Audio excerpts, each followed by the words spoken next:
بسم اللہ الرحمن الرحیم۔ تمام تعریف رب العالمین کے لیے، درود و سلام رحمت اللہ عالمین پر۔ سامعین محترم، السلام علیکم۔ عموماً مردوں کی جنسی خواہش عورتوں سے زیادہ اور شدید ہوتی ہے، جس کی وجہ سے مردوں کو اپنی جنسی خواہش کو کنٹرول کرنا نسبتاً مشکل ہوتا ہے، جبکہ عورتیں عموماً اپنی خواہش کو کنٹرول کر لیتی ہیں۔ ویسے بھی مرد جنسی طور پر جلد مشتعل ہو جاتا ہے۔ ہمارے ہاں خواتین عموماً گھروں میں رہتی ہیں، جبکہ مرد باہر نکلتا ہے۔ وہ جب کسی بے پردہ خوبصورت عورت کو دیکھتا ہے تو فوراً جنسی طور پر مشتعل ہو جاتا ہے اور پھر جنسی سکون چاہتا ہے۔ حضور صلی اللہ علیہ وسلم کا ارشاد ہے کہ ایسی صورت میں مرد اپنے گھر جائے اور بیوی سے مباشرت کرے، مگر بعض اوقات بیوی سے مباشرت نہیں کی جا سکتی۔ مثلاً بیوی حیض میں ہے، حمل کے آخری دن ہیں، اس صورت میں مباشرت نہیں ہو سکتی۔ اسی طرح بچے کی پیدائش کے بعد 40 دن تک بھی مباشرت نہیں کی جا سکتی۔ دوسری طرف اکثر مرد اتنا لمبا عرصہ صبر نہیں کر سکتے۔ بعض اوقات میاں بیوی میں کسی کو کوئی خطرناک بیماری ہوتی ہے جو مباشرت سے دوسرے کو منتقل ہو سکتی ہے، ایسی صورت میں بھی مباشرت نہیں ہو سکتی۔ سامعین محترم، اسلام ایک دین فطرت ہے۔ اس صورت میں ہمارے لیے کیا حکم ہے؟ اس سلسلے میں حضور صلی اللہ علیہ وسلم سے رہنمائی ملتی ہے۔ حضور صلی اللہ علیہ وسلم سے پوچھا گیا کہ حیض کی صورت میں بیوی کی کیا چیز خاوند کے لیے حلال ہے؟ آپ صلی اللہ علیہ وسلم نے فرمایا، حیضہ عورت کے ساتھ تم سب کچھ کرو لیکن جماع نہ کرو۔ قرآن و سنت کی روشنی سے معلوم ہوتا ہے کہ ازدواجی زندگی میں اسلام میں واضح طور پر 3 چیزوں کو حرام قرار دیا گیا ہے۔ ایک، مکت یعنی پخانے کی جگہ مباشرت کرنا، دوسرا حیض اور تیسرا نفاس میں مباشرت کرنا۔ جنسی لذت کے لیے مباشرت ضروری نہیں، بلکہ جنسی سکون کو کئی طریقوں سے حاصل کیا جا سکتا ہے۔ ان میں سے چند ایک یہ ہیں۔ ان سب طریقوں سے پہلے فور پلے کیا جائے، اس کی تفصیل پہلے بتائی جا چکی ہے۔ نمبر 1، بیوی ذکر کو مشتعل کرتے ہوئے اس کے حساس ترین حصوں کی طرف متوجہ ہو۔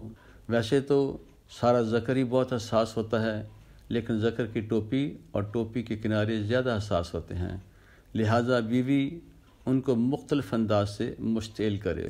ٹوپی کو انگلیوں سے اس طرح پکڑے جیسے بوتل کا ڈھکنا پکڑا جاتا ہے، پھر انگلیوں کو ٹوپی کے اوپر اس طرح گھمائے جیسے ڈھکنے کو کھول رہی ہو۔ پہلے یہ سب کچھ خشک ہاتھ سے اور بعد ازاں چکنے ہاتھ سے کرے، اور یہ سب کچھ مرد کے لیے بے پناہ لطف انگیز ہے۔ اس سلسلے میں بیوی خامد سے پوچھ سکتی ہے کہ وہ اسے کہاں اور کس طرح مشتعل کرے، یا خامد خود بھی اس کی رہنمائی کر سکتا ہے۔ نمبر 2، فور پلے کے بعد بیوی ایک چکنے ہاتھ سے مرد کے ذکر کو پکڑے اور اسے اوپر نیچے حرکت دے، دوسرے ہاتھ سے اس کے خصیوں کو گدگدائے اور مکد یعنی پخانے کی جگہ اور خصیوں کے درمیان والی جگہ کو مشتعل کرے، اس جگہ کو دبائے، کبھی انگلی کو اس کی مکد کے گرد پھیرے۔ یہ سب خاوند کے لیے بے پناہ لطف انگیز ہے۔ نمبر 3، بیوی اپنے میاں کے ذکر کو ایک ہاتھ میں پکڑے اور دوسرے ہاتھ سے ذکر کی ٹوپی کو پکڑ کر لیمو کی طرح نچوڑے، پہلے دائیں سے بائیں اور پھر بائیں سے دائیں، 10 بار اس طرح کیا جائے۔ اس سے میاں بہت لطف اٹھاتا ہے۔ اسی طرح میاں بیوی کے جسم کے مختلف حصوں میں بھی مباشرت کر سکتا ہے۔ مرد کے لیے عورت کے پستانوں میں مباشرت اتنی ہی لطف انگیز ہے جتنی فرج میں۔ اس کے کئی طریقے ہیں اور چند اہم یہ ہیں۔ اگر بیوی کے پستان بڑے ہوں تو بیوی کرسی پر بستر کے کنارے بیٹھ جائے، بیوی کی ٹانگیں نیچے ہوں، خاوند بیوی کی ٹانگوں کے درمیان کھڑا ہو کر اپنے ذکر کو بیوی کے پستانوں کے درمیان رکھے اور بیوی پستانوں کو ذکر کے گرد لپیٹ دے، اور پھر میاں اسٹروک لگائے۔ دونوں کے لیے بہت لطف انگیز ہے۔ خاوند ذکر کو چکنا کر کے بالکل فرج کا لطف اٹھا سکتا ہے۔ نمبر 2، اگر بیوی کے پستان چھوٹے ہیں تو پھر طریقہ بدلنا ہوگا۔ میاں پشت کے بل بستر پر لیٹے، بیوی اس کے اوپر لیٹے، بیوی کا منہ خاوند کے منہ کی طرف ہو اور خاوند کا ذکر بیوی کے پستانوں کے درمیان میں ہو، اور میاں بیوی کے پستانوں کو اس طرح پکڑے کہ وہ ذکر کو لپیٹ لیں۔ اس پوزیشن میں بیوی آگے پیچھے اسٹروک لگاتی ہے۔